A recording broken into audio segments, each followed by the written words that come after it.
A few weeks ago, American politics was in a state of chaos.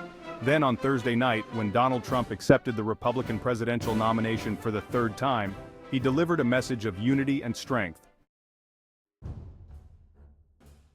Kid Rock played a version of his song American Bad A, then Ultimate Fighting Championship chief Dana White introduced Trump, and wrestling legend Hulk Hogan showed his support by ripping his shirt off.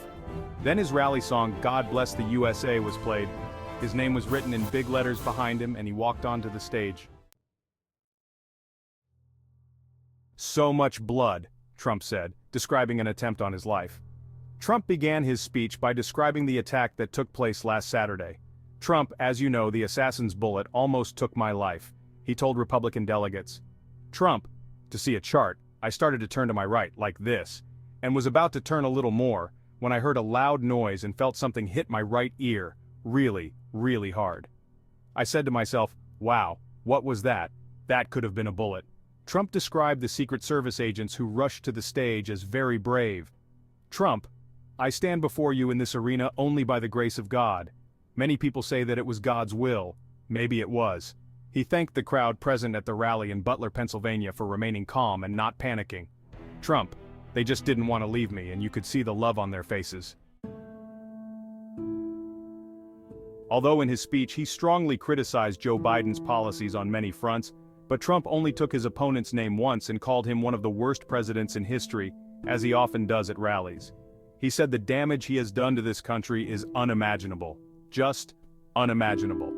Uncertainty remains over the future of Mr. Biden's candidacy. On Wednesday he was diagnosed with COVID-19 and is recovering at his home in Delaware.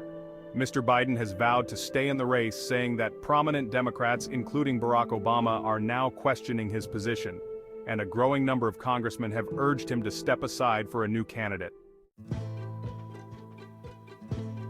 Trump promised to build the rest of the southern border wall, most of which I have already built. This claim is not true. Less than 500 miles of the wall was built during his first term. He described massive inflation, saying groceries have gone up 50%, gasoline has gone up 60 to 70%, and mortgage rates have quadrupled. Inflation is a major issue for American voters, but since Mr. Biden took office in January 2021, prices have risen by about 20% overall.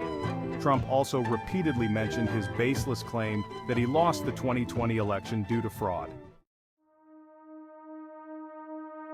The Trump family joined the candidate on stage at the end of his speech. The convention ended with the family on stage as usual.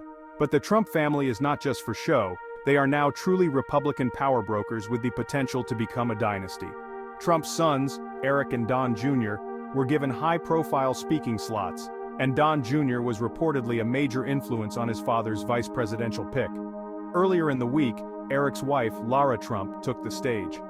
As co-chair of the Republican National Committee, she will play a key role in the campaign.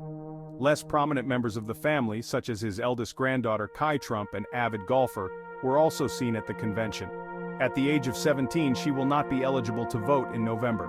Other Trumps had a much lower profile. Melania Trump made a rare public appearance last night but did not take the stage to speak as spouses of U.S. candidates usually do on such occasions. Nor did Trump's daughter Ivanka, who only joined the convention on the last day with her husband Jared Kushner.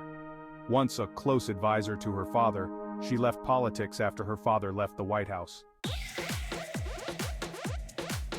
Trump generally tried to continue the overall theme of national unity that has been on display at the party convention this week, but on several occasions he launched into scathing attacks on Democrats and their policies.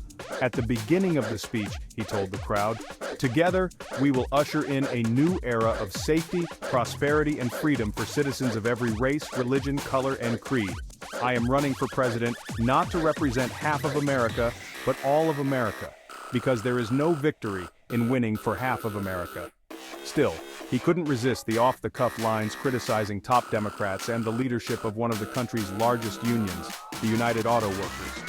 In addition to criticizing President Biden, he called Nancy Pelosi, the former House Speaker, crazy.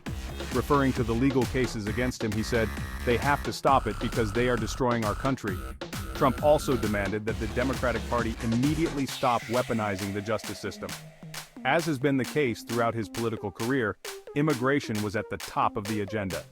He described illegal immigration as an invasion that is killing hundreds of thousands of people every year and promised the largest deportation operation in our country's history, even bigger than President Dwight D. Eisenhower's many years ago. More than 10 million Mexican immigrants were deported from the United States in 1954.